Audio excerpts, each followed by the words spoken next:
Sir social media पर एक खबर चल रही है, बहुत तेजी से वायरल हो रहा है कि मनीष कश्यप बहुत जल्द बिहार आने वाले हैं। ये कहाँ तक सच है? देखिए, तमिलनाडु में लगा है, लेकिन आप धरना यहाँ कर रहे हैं, प्रदर्शन यहाँ कर रहे हैं, तो बहुत ज़्यादा इसका इम्पैक्ट उस लेवल पर नहीं पड़ेगा। मनीष कश्यप की तरफ से स्पेशली संदेश देने वाला मैं कौन होता हूँ? मेरा कोई खास रोल है नहीं। तमिलनाडु हो या बिहार हो, तो कहीं रखना है तो जेल के लिए, चूँकि वहाँ NSA लगा हुआ, इसीलिए वहाँ के कस्टडी में था। इस बीच में हो सकता है कि इनको बिहार लाने का जो प्लान है। राकेश तिवारी पर आरोप था कि उन्होंने वीडियो बनाया था, रवि भट्ट और इसके साथ साथ 4-5 लोग और भी थे। टोटल 26 यूट्यूब के जो रिपोर्टिंग करते हैं उन लोगों के खिलाफ केस हुआ था। रवि भट्ट का क्या हुआ सर? रवि भट्ट की गिरफ्तारी पर रोक लगी है, अगली तारीख को फिर बहस होगी। नमस्कार, आप देख रहे हैं अपना सिटी न्यूज़ तक। दोस्तों, जैसा कि आपको पता होगा, तमिलनाडु प्रकरण में जो हादसा घटनाएं हुई थी, उसमें राकेश तिवारी का भी नाम था, रवि भट्ट का भी नाम था और मनीष कश्यप का भी नाम था। लेकिन अभी कुछ दिन पहले ये खबर आई है कि राकेश तिवारी को जेल से निकाल दिया गया। आखिर ऐसा क्या हुआ कि राकेश तिवारी जेल से निकल गए? यहाँ तक कि रवि भट्ट जो थे उसमें गिरफ्तारी का वारंट आया था, लेकिन वो भी कहा जा रहा है कि स्टे लग गया है और कहीं ना कहीं बेल की प्रक्रिया भी अब शुरू होने वाली है। दोस्तों, अभी मेरे साथ है पटना हाई कोर्ट के जाने माने प्रसिद्ध वकील शिवनंदन भारती जी। आइए जानते हैं कि आखिर मनीष कश्यप की जमानत कब होगी, क्या कुछ आगे होने वाला है। सबसे पहले सर आपका स्वागत। जी, बहुत बहुत शुक्रिया आपका भी। सर, राकेश तिवारी का जो अभी जेल से बाहर, बहुत सारे अभियुक्त थे। राकेश तिवारी पर आरोप था कि उन्होंने वीडियो बनाया था। जो मेन अभियुक्त इस पूरे होल स्टोरी में जो बनाया गया था, न्यायालय में इनके बात को देखा गया और इनके खिलाफ कोई खास मटेरियल नहीं मिला, जिसको देखते हुए न्यायालय से उनको बेल मिल गई। और जो अभियुक्त है इस केस में रवि भट्ट और इसके साथ साथ 4-5 लोग और भी थे। टोटल 26 यूट्यूब के जो रिपोर्टिंग करते हैं उन लोगों के खिलाफ केस हुआ था, जिसमें बहुत सारे न्यूज़ चैनल वगैरह भी थे। और अंत में जो है सो इन लोगों को अभी फ़िलहाल गिरफ्तारी पर रोक लगा दिया गया, क्योंकि इनके खिलाफ कोई मटेरियल डायरी में भी नहीं आया। भले ही 700 पेज का डायरी था, लेकिन उसमें कुछ भी इनके खिलाफ कोई मटेरियल नहीं मिला इन अभियुक्तों के खिलाफ। तो धीरे धीरे करके सभी को जो है तो इस केस में बेल मिलने लगा है। रवि भट्ट का क्या हुआ सर? रवि भट्ट की गिरफ्तारी पर रोक लगी है, अगली तारीख को फिर बहस होगी और फिर फाइनल बेल की उम्मीद की जा सकती है। अच्छा, इतने लोग इस घटना में शामिल थे, तो फिर मनीष कश्यप के ऊपर में इतना अत्याचार क्यों हो रहा है? देखिए, मनीष कश्यप के प्रकरण में जो अभी बहुत कुछ बोलना उचित नहीं है। हम लोग लिमिटेड वर्ड इसलिए बोलते हैं कि वकील की अपनी एक मर्यादा है और हम कोर्ट के अंदर जज साहब को बोलेंगे गलत और सही। कोर्ट के बाहर बोलना एक पॉलिटिकल बयान होता है, तो हर पार्टी की अपनी प्रवक्ता है, तो प्रवक्ता के तौर पर नहीं, हम क्लाइंट और वकील के रिश्ते के हैसियत से बोलेंगे। तो इतना ही समझिए कि इस केस में बहुत दिनों तक कोई भी व्यक्ति जेल में नहीं रहेगा। बस NSA हटेंगे और उसके बाद जो केस का जो मेरिट है वो बहुत हीनियस नेचर का नहीं रहा है, तो इसमें बेल कमोबेश धीरे धीरे करके सबको जिस तरह से मिलने लगा है उन सभी को बेल मिल जाएगा। न्यायालय की अपनी एक प्रक्रिया है, उस प्रक्रिया को पूरा करने में जो समय लगता है वही लगेगा इसको भी, और धीरे धीरे करके बेल मिल जाएगा। इतना ही। सर, सोशल मीडिया पर एक खबर चल रही है, बहुत तेजी से वायरल हो रहा है कि मनीष कश्यप बहुत जल्द बिहार आने वाले हैं। ये कहाँ तक सच है? देखिए, कानूनी प्रक्रिया में चूँकि यहाँ पर केस है, तो यहाँ के जज साहब को ज़रूरत होती है उस केस में अनुसंधान के दौरान, तो इस वजह से ये नियम है, उनको लाना ही है। तो जेल तमिलनाडु हो या बिहार हो, तो कहीं रखना है तो जेल के लिए, चूँकि वहाँ NSA लगा हुआ, इसीलिए वहाँ के कस्टडी में था। इस बीच में हो सकता है कि इनको बिहार लाने का जो प्लान है, तो अब इनको लाया जाएगा तो बिहार आएंगे। क्या लगता है सर, अगले महीने मनीष कश्यप आने वाले बिहार? संभावना जताई जा रही है और वो आ भी सकता है। और सर 27 मई को रैली भी निकाला जा रहा है मनीष कश्यप को लेकर, ये कहाँ तक सही है? देखिए, रैली वगैरह निकालना हर आदमी का अपना व्यक्तिगत अधिकार है। रैली, धरना, प्रदर्शन इत्यादि सरकार को साइकोलॉजिकली दबाव बनाने का एक प्रक्रिया है।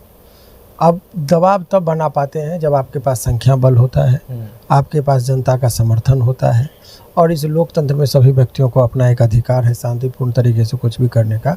लेकिन वो उनका निजी मामला है। मेरा तो यही कहना होगा कि इस चीज़ से कोर्ट के अंदर की कोई गतिविधि पर कोई प्रभाव नहीं पड़ता है। लेकिन बहुत ज़्यादा चीज़ों को अब जो केस मुकदमा पुलिस के द्वारा की गई है, तो ये लोग फिर अज्ञानता बस इस तरह की बातें हो रही है। मेरा जो अपना निजी मानना है कि आप सोच समझ कर कोई कदम उठाए तो ठीक है, क्योंकि ये मामला NSA बिहार में लगा नहीं है, तमिलनाडु में लगा है, लेकिन आप धरना यहाँ कर रहे हैं, प्रदर्शन यहाँ कर रहे हैं, तो बहुत ज़्यादा इसका इम्पैक्ट उस लेवल पर नहीं पड़ेगा। लेकिन अंदर में कुछ इन लोगों को अपना कुछ सोच समझ के लगा होगा कि इस दबाव से हम सरकार के ऊपर एक प्रेशर और या प्रेशर बनाकर ध्यान आकृष्ट करा सकते हैं। तो वो एक स्ट्रेटजी होती है, जिस स्ट्रेटजी के तहत हो सकता है कि ये लोग धरना प्रदर्शन का अपना करें। उन लोगों का व्यक्तिगत राय है, और वो लोग क्यों कर रहे हैं कैसा, तो उन लोग का जो उनके तरफ से जो अधिकृत व्यक्ति हैं वो लोग बयान देंगे। मेरा तो कोर्ट कचहरी में क्या हो रहा है उससे संबंधित मैं बयान देता हूँ। सर क्या लगता है कि इस तरह से रैली निकालने से कहीं मामला कहीं बिगड़ सकता है मनीष कश्यप को? बनना ना तो बनेगा ना बिगड़ेगा, ऐसा नहीं कि बहुत ज़्यादा ये है। धरना प्रदर्शन कर देने से कोर्ट के ऊपर कोई फर्क नहीं पड़ता है। तो जब आप मुकदमा में आपका नाम आ जाता है तो निकलने का मार्ग न्यायालय होता है। तो न्यायालय में कानूनी प्रक्रिया, तर्क, सबूत इत्यादि चीज़ को देखा जाता है। तो अपनी बात को कैसे रखेंगे, बेल पिटीशन फाइल करेंगे, बहस होगा, कानूनी प्रक्रियाओं से सारा चीज़ होके गुजरेगा, तब जाके बेल मिलेगा।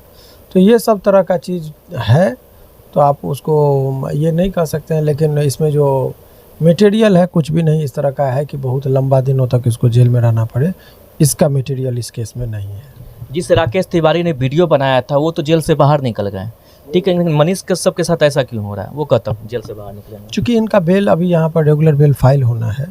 जब रेगुलर बेल फाइल होगा तो उन पर भी बहस होगी, उनको भी बेल मिलेगा। बेल तो मिलना रहता ही है, कमोबेश जो एलिगेशन है, तो मुझे नहीं लग रहा है कि बहुत ज़्यादा संकट है।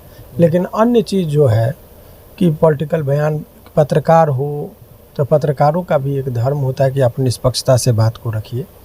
आप किसी के पक्षपाती एजेंट बन के बात नहीं करिए। पत्रकार का मतलब होता है न पक्ष न विपक्ष, जो बात करे निष्पक्ष। तो आपके बात के शैली में किसी एक आदमी को फेवर, अंधाधुंध आपकी अपनी विचारधारा जो है सो दूसरों को आप जनरेट कर रहे हैं, तो ये सब चीज़ करने से पत्रकार के तौर पर बचना चाहिए। हाँ, आप पार्टी ज्वाइन कर लीजिए तो खुलेआम किसी भी पार्टी की आलोचना करेंगे, लेकिन पत्रकारिता, वकील, ये सब निष्पक्षता से बात, जज, ये सब को निष्पक्षता से बात को रखनी चाहिए। हाँ, वकील है तो जिसका केस है उसके बचाने के लिए जो भी पॉइंट होता है रखना होता है। जज का काम होता है निष्पक्षता से निर्णय देना। तो ये सब चीज़ है। तो आप ओवरऑल आप ये कह सकते हैं कि धीरे धीरे करके इस थाना में जो कांड संख्या जो था आपराधिक इकाई यूनिट के द्वारा जो केस किया गया था तमिलनाडु प्रकरण में, उनमें धीरे धीरे करके सभी लोगों का बेल मिल रहा है। तो ऐसे परिस्थिति में ये उम्मीद की जा सकती है कि अब कुछ दिनों के बाद मनीष कश्यप का भी बेल हो सकता है।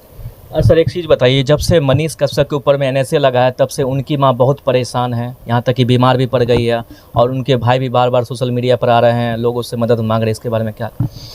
जेल के अंदर जितना भी लोग हैं तो 80% लोग झूठे मुकदमे में रहते हैं, और हर जेल में दोषी हो या निर्दोष हो, हर के परिजन, माँ बाप, भाई बहन, पत्नी, बच्चे परेशान होते हैं। कोई एक आदमी का कोई अनोखी बात नहीं है कि मनीष कश्यप की माँ रो रही है, उसके भाई परेशान है। हर वो शख्स जो निर्दोष है और जेल में है, उसके माँ, उसके बच्चे, उसके परिवार के लोग बहुत ज़्यादा बेचैन होते हैं, रोते हैं। तो ये कोई अनोखी बात नहीं है जिस चीज़ का जिक्र अभी किया जा रहा है। जेल में कोई भी व्यक्ति है तो उसके परिजन परेशान है, इतना ही समझिए। कहीं ना कहीं उनकी माँ को तो एडवोकेट, सरकार से ही तो उम्मीद है कि कुछ ना कुछ वो लोग करेंगे। देखिए, वकील कर भी रहे हैं और धीरे धीरे करके सब लोग निकल भी रहे हैं। NSA जो लगा है उसका भी अवधि कुछ दिनों में ख़त्म होगा, और इस बीच में बेल का भी प्रक्रिया चलेगी। और वो ऐसा थोड़ा है कि बहुत दिनों तक जेल में रहेंगे, सो बात नहीं है। बहुत जल्दी अब ये बेल मिलेगा और निकलना शुरू हो जाएगा। कहीं ना कहीं 3 महीने तो जेल में रहना पड़ेगा मनीष कश्यप। अब इस सब पर अभी टीका टिप्पणी नहीं है। केस की परिस्थिति है, कोई हार्ड एंड फास्ट फार्मूला नहीं है। परिस्थिति के अकॉर्डिंग चलता है कि क्या है, डायरी मांगा, बहुत सारी बातें हैं। तो आप ये समझें ना कि बेल की जो प्रक्रियाएं हैं, रेगुलर बेल तो लोगों को अक्सर मिलता ही है, मर्डर केस में भी बहुत लोगों को मिल जाता है। तो ये केस का जो नेचर है उसमें बेल का सफिशेंट मटेरियल है, कोर्ट के सामने जाए ये बात रखा जाएगा तो बेल मिल जाएगा, इतना ही समझिए आप। सर जितने भी इस वीडियो को देख रहे हैं उसको क्या संदेश देना चाहेंगे मनीष कश्यप को लेकर के? देखिए, ये मनीष कश्यप की तरफ से स्पेशली संदेश देने वाला मैं कौन होता हूँ, मेरा कोई खास रोल है नहीं। तो मैं यही कहूँगा कि आप जो भी लोग हैं तर्क संगत बात कीजिए, किसी के बहकावे में मत आइए, अपना बुद्धि विवेक से काम लीजिए तो सुरक्षित भी रहिएगा, और इसमें देश हित में भी यही बात है, यही हमारा संदेश है। ठीक है। तो दोस्तों, जैसा कि आपने देखा अभी मेरे साथ हाई कोर्ट के वकील सिमरन भारती जी ने मनीष कश्यप के बारे में सारी प्रतिक्रिया दी। आप इस वीडियो के बारे में क्या सोचते हैं आप नीचे कमेंट कर ज़रूर बताएं। अगर इस वीडियो को आप फेसबुक पेज पर देख रहे हैं तो फॉलो कीजिएगा और इस वीडियो को यूट्यूब चैनल पर देख रहे हैं सब्सक्राइब कीजिएगा। जय हिंद, जय भारत।